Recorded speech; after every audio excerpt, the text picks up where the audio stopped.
अस्सलामुअलैकुम and welcome back to our new vlog. कैसे हैं आप सब लोग? उम्मीद करती हूँ सब लोग बहुत ही अच्छे होंगे और खैरो आफियत से होंगे। तो आज के व्लॉग के सीन्स कुछ ऐसे हैं कि आज जो है मैंने 22 रजब की जो कूलों की न्याज होती है वो अपने घर पे करनी थी। तो उसके लिए जो है मैं ग्रॉसरी करने आई थी अपने जो करीब तरीन एक सुपर स्टोर है वहाँ से। और यहाँ पर जो है अभी जो है दुबई के अंदर इवेंट्स इतने ज़्यादा हैं, मतलब ख़त्म ही नहीं होते। अभी फरवरी जब से स्टार्ट हुआ है तो यहाँ पर वैलेंटाइन डे की जो है ना वो बहुत ही ज़्यादा बहारें आपको हर तरफ नज़र आएंगी हर स्टोर के ऊपर। तो यहाँ पर भी जो इसका फ्रंट वाला हिस्सा था वो उसको बहुत ज़्यादा डेकोरेट करके और वो जो रिक्वायर्ड चीज़ें होती हैं वैलेंटाइन डे के लिए वो चीज़ें वहाँ उन्होंने रखी हुई थी। खैर मैं उसका क्लिप नहीं ले सकी और वो मेरी जो है वो आज की अटेंशन भी नहीं थी और ना होगी कभी फजूल सी वो एक जो है इवेंट है। हमें अल्लाह ताला ने इतने प्यारे मेरे इवेंट्स से नवाजा है तो हमें चाहिए कि हम उसी को ही मनाएं बजाय इसके कि उनके जो इवेंट्स हैं उनको सेलिब्रेट करें। तो आज जो है वो मुझे अपनी जो मीठी टिक्कियों की रेसिपी है वो मैं आपसे शेयर करूंगी इस ब्लॉग के अंदर। और उसके लिए जो चीज़ें मुझे रिक्वायर थी वो मैं यहाँ से लेने आई थी। मुझे सबसे पहले मैदा तो मेरे पास घर में था, उसके अलावा जो मैंने रेसिपी देखी थी नेट पे उसमें जो चीज़ें रिक्वायर्ड थी उसमें सूजी थी और कोकोनट का पाउडर था और कुछ वनीला एसेंस था और कुछ छोटी मोटी चीज़ें और थी जो मैं यहाँ से ख़रीद रही थी। और हमारे घर में केचप भी ख़त्म हुआ था तो वो भी मैं यहाँ से उनके प्राइसेस देख रही थी। अब जो है ना यहाँ पर ग्रॉसरी करने का एक आपको बहुत ही सोच समझ के और समझदारी से चलना पड़ता है, क्योंकि आप ना हर वक्त आपको कीमतें हर जगह सेम नहीं मिलती। मतलब कि आप किसी भी जो आपके करीब तरीन स्टोर है ना वहाँ किसी एक में भी सेल लगी हो ना आपको बस उसको उस सेल को जो है ना वो लेना ही लेना है और वहाँ से चीज़ ले सकते हो तो आप ले लें, वरना आपको चीज़ महंगी मिलेगी। ये जो केचप थी वो हमें पहले जो है वो 9 दिरहम की मिली थी और अब वो तकरीबन काफ़ी ज़्यादा प्राइसेस में मिल रही है। तो खैर ये सीन होते हैं। ग्रॉसरी के लिए भी हम इंशाल्लाह एक लंबा व्लॉग बनाएंगे तो उसमें मैं आपको डिटेल से बताऊंगी कि यहाँ पर ग्रॉसरी करने का असल में क्या तरीक़ाकार है, आप आसानी से कितने पैसों में कौन सी ग्रॉसरी कर सकते हैं। तो चलिए सबसे पहले हम आज जो है रेसिपी अपनी तैयार कर लेते हैं। मुझे 2-3 चीज़ें असल में बनानी थी, लेकिन जो सबसे पहली चीज़ थी और जो जल्दी बन जाने वाली थी वो ये खीर मैं वहाँ से लेके आई थी बादाम वाली। और मुझे अभी आइडिया नहीं हो रहा था कि इसके अंदर ऑलरेडी चीनी है या नहीं, ये मुझे ऐड करनी पड़ेगी, तो इसलिए मैं इसको चेक कर रही थी। लेकिन इसमें चीनी थी और बादाम के जो है ना छोटे छोटे पीसेस करके भी इन्होंने डाले हुए थे। तो ये वाली जो रेसिपी है वो झटपट बन जानी थी, तो मैंने कहा सबसे पहले मैं इसी को ही तैयार करके रख लेती हूँ। और मेरे हस्बैंड जो है वो आज चले गए थे ऑफिस, रात को नाइट शिफ्ट थी उनकी, तो मैं पीछे से जो है वो रात भर यही सारी तैयारियां करती रही, क्योंकि फजर के टाइम जो है वो मुझे नज़र देनी थी हज़रत इमाम जाफ़र सादिक की। तो उसके लिए जो है वो मैं खीर पहले तैयार करके रख चुकी थी ताकि वो थोड़ी सी ठंडी हो जाए। और उसके बाद अभी जो मीठी टिक्कियों वाला सीन है अब वो मैं करने वाली हूँ। अब ये जो हम अपने मतलब मैं अपनी अम्मी वगैरह के घर में हम लोग करते थे वो थोड़ा डिफरेंट स्टाइल से करते थे और वहाँ मैंने कभी बनाई तो नहीं थी, लेकिन अम्मी लोगों को बनाते हुए देखा था तो वो थोड़ा सा डिफरेंट स्टाइल था। और ये वाली जो रेसिपी है ये मैंने यूट्यूब से देखी, तो मैंने कहा मैं ये ट्राई करके देखती हूँ कि आज कुछ नया ट्राई करके देखते हैं ये कैसा बनता है। और अब अल्लाह करे कि अच्छा बन जाए, क्योंकि बहुत सारी जो मैंने रेसिपीज़ देखी यूट्यूब पर वो सारी सेम ही थी कि उसमें मैदा डालो पहले 2 कप और उससे जो हाफ कप है वो चीनी डालो पिसी हुई, और उसके बाद जो है उससे हाफ कप जो चीनी से भी हाफ कप जो है वो सूजी का डालो और उससे 2 चम्मच उसके बाद जो है कोकोनट पाउडर मैंने डाला और उसके बाद थोड़ा सा घी डाल के उसको मसल लिया। और जो है फिर उसके बाद यहाँ पर खीर मेरी तैयार हो चुकी थी तो मैंने उसको भी निकाल लिया बाउल के अंदर की थोड़ी ठंडी हो जाए। अब ये जो सारा मैंने बनाया था उसको घी वगैरह डाल के सब मसल के, तो उसके बाद मैंने हल्का सा जो नीम गर्म दूध होता है उसके साथ इसका आटा गूंदा है।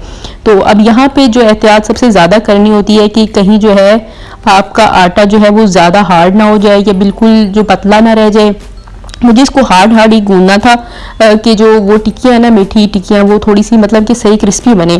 तो अभी मुझे इसका आइडिया नहीं हो रहा क्योंकि मैं पहली दफ़ा गूंद रही हूँ, होप्स हो कि ये सही बन जाए। तो इंशाल्लाह आप देखते जाइए क्या क्या बनता है और क्या होता है, बस जो अल्लाह है ना वो कबूल करने वाला है। और इंशाल्लाह मैंने मेहनत तो बहुत की और पहली दफ़ा ये चीज़ ट्राई की थी तो लेकिन अच्छी बन गई।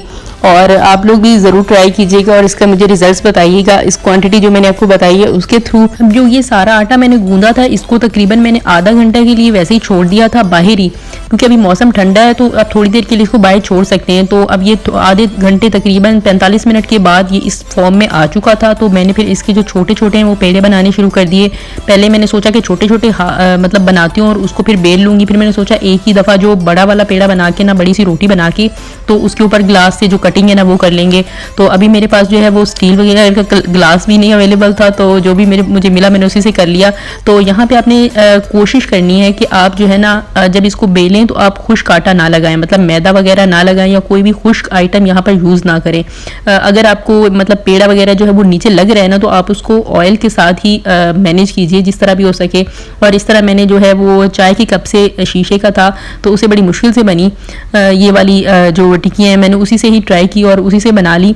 और इस तरह मैंने काफ़ी सारी मतलब मैंने अभी थोड़ा सा ही बना के ट्राई किया था, क्योंकि अभी यहाँ पर मैं आपको जैसे पहले व्लॉग में डिस्कस कर चुकी हूँ कि हमारे पास जो है वो इर्द गिर्द लोग जो रहते हैं हम उनको बुला भी नहीं सकते, मतलब कि जानने वाले लोग नहीं है। तो एक लोगों के साथ जान पहचान भी बहुत ज़्यादा नहीं है कि उनको अपने घरों में बुलाएं और ये वो। तो अब वैसे भी सुबह फजर के टाइम में न्याज देनी थी, तो फिर हम यही करते हैं, जो नीचे वॉचमैन वगैरह या सिक्योरिटी गार्ड बैठे होते हैं उनको प्लेट में डाल के दे आते हैं, वो ले लेते हैं खुशी से भी, और फिर हमारी न्याज भी लोगों तक पहुंच जाती है। चलो अल्लाह जो है वो ज़्यादा वसीले बनाए और इर्द गिर्द हमारे जो इस तरह के हुजूम और लोग रखे जो इन चीज़ों को मानते हैं जान, और अल्लाह ताला जो है वो मेरी ये नज़र भी जो है वो मंजूर करे, कबूल करे। और आप सब भी बताइएगा कि आप लोगों ने अपने घरों में क्या बनाया, और ज़रूर शेयर कीजिएगा कि आपका एक्सपीरियंस कैसा था। इस दफ़ा किस किस ने पहली दफ़ा ये चीज़ें ट्राई की, या कैसी आपकी जो ये इवेंट रहा। पाकिस्तान में तो माशाल्लाह इस चीज़ की बहुत ही रौनक होती है और बहुत ही ज़्यादा मतलब लोग बड़ी खुशी से इसको सेलिब्रेट करते हैं, पूरी पूरी रात तैयारियां करते हैं और दिन पूरा जो है वो सेलिब्रेट करते हैं। तो मैं ये वाले जो इवेंट्स हैं वो बहुत मिस करती हूँ पाकिस्तान के लिहाज से यहाँ पर, क्योंकि ये चीज़ें मुझे यहाँ देखने को बहुत कम मिलती हैं, क्योंकि यहाँ पर जो इर्द गिर्द असल में ज़्यादा पाकिस्तानी भी नहीं रहते बिल्डिंग के अंदर, तो इसलिए जो है ना मुझे ये चीज़ें भी कम देखने को मिलती हैं। खैर, और इसके अलावा जो हलवा पूड़ी वाली पूड़ी होती है, मैंने उसकी रेसिपी भी देखी थी और मेरा बहुत ही दिल कर रहा है कि मैं उसको ट्राई करूँ, लेकिन पता नहीं एक वो वही चीज़ है जिसके बारे में मेरे दिल में एक झिझक सी बैठ गई है कि मुझसे सही नहीं बन सकेंगी, मैं जो मर्जी कर लूँ। मैंने बहुत सारी रेसिपीज़ जो मैंने पूरी कुकिंग है वो तकरीबन यूट्यूब से ही सीखी है, फूड फ्यूजन से और डिफरेंट और चैनल से सीखी है। तो जो है ना फिर अपना इंसान जब खुद पकाता रहता है तो एक्सपीरियंस से बहुत कुछ आता रहता है, लेकिन जो एक हलवा पूड़ी वाली पूड़ी है ना उसके बारे में मेरे दिल में पता नहीं क्यों कन्फ्यूजन रहती है कि वो मैं सही नहीं बना सकूँगी। खैर, आप में से किसी को बहुत ही ईजी ट्रिक आती हो तो मुझे लाजमी शेयर कीजिएगा कि किस तरह बनाऊँ और ये अपना जो डर है ना इस लिहाज से वो उसको कैसे ख़त्म करूँ। तो एक आधी दफ़ा चलो गलत करके देख लेते हैं, जो भी हुआ देखी जाएगी। और जो है वो यहाँ पर सारी पूड़ियाँ मैंने बना ली थी और अभी जो है मैं इनको यहाँ पर रखूँगी टिश्यू पेपर के ऊपर। और बचपन मुझे यहाँ अपना बहुत याद आया जब अम्मी इस तरह की ना मतलब पूड़ियाँ बनाती थी और हमें प्लेट में भर भर के देती थी कि वहाँ पे कपड़े पे बिछा के आओ इनको, और हम सारी रात इसी जो है ना अमदोरफ्त में रहते थे कि हमारी बारी आए। सब बहन भाई आपस में एक दूसरे से इसी बात पे लड़ते झगड़ते रहते थे कि नहीं अब हमारी बारी है। तो ये जो चीज़ें हैं ना वो बचपन में ही वाकई बस सारी ज़िंदगी याद रहती हैं। खैर जो है बस बड़े हो गए हैं तो तरजीहात बदल गई हैं, बहुत सारी चीज़ें बदल गई हैं, अब खुद अपने हाथ से काम करते हैं तो चीज़ों का और एक्सपीरियंस होता है। बचपन और जो अब की है ना उम्र में ज़मीन आसमान का फ़र्क है वाकई।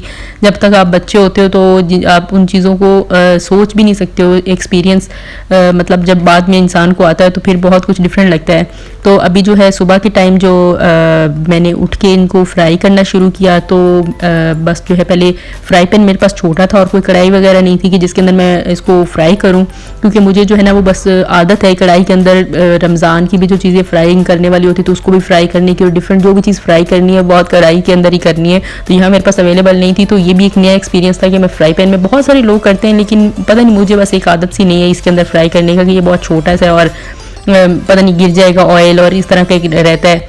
तो अभी जो है बस वो मैं इसको फ्राई कर लूँगी। और अब जो है मैंने शायद इसको बहुत ओवर कुक कर दिया था, इसलिए जो इसका कलर जो है ना वो पहली जो बार में निकला ना वो बहुत ही डार्क हो गया मुझसे। और फिर उसके बाद मैंने अपने एक्सपीरियंस से दोबारा जो दूसरी दफ़ा पूर डाला उसमें थोड़ा सा मैंने उनको कम फ्राई किया था कि उनका जो कलर है वो रेडिश सा रहे, लेकिन उसके बावजूद भी जो कुछ कुछ का कलर है ना कुछ एक्स्ट्रा डार्क आपको लग रहा होगा, क्योंकि यहाँ पे कमरे में लाइट भी एक तो कम थे और जो है ना इनका कलर भी आपको बहुत डार्क लग रहा होगा। खैर खाने में बहुत ही ज़्यादा क्रिस्पी थी और मज़ेदार थी। अब दोबारा जब बनाऊंगी तो और एक्सपीरियंस हो जाएगा कि इनको ओवर कुक नहीं करना ताकि इनका कलर जो है वो डार्क ना हो जाए, थोड़ा सा लाइट रहे। तो एक आधी जो बड़ी वाली थी वो टूट गई, इसीलिए फ्राई पैन के अंदर मैं फ्राई नहीं करती हूँ। तो खैर अब मेरे हस्बैंड भी सुबह आ गए थे तो उनको साथ नाश्ता बना के दिया और साथ में जो है मैंने ये न्याज जो है वो की। बस अल्लाह ताला कबूल मंजूर फरमाए और आप लोगों को लिए भी सबके लिए आसानियाँ करे, और मेरे लिए भी चैनल मेरे को सब्सक्राइब कर दें, मैं हर बार कहती हूँ, और प्लीज़ कर दें यार। खैर व्लॉग पसंद आए तो इसे लाइक और शेयर कीजिएगा। अल्लाह हाफिज़। है।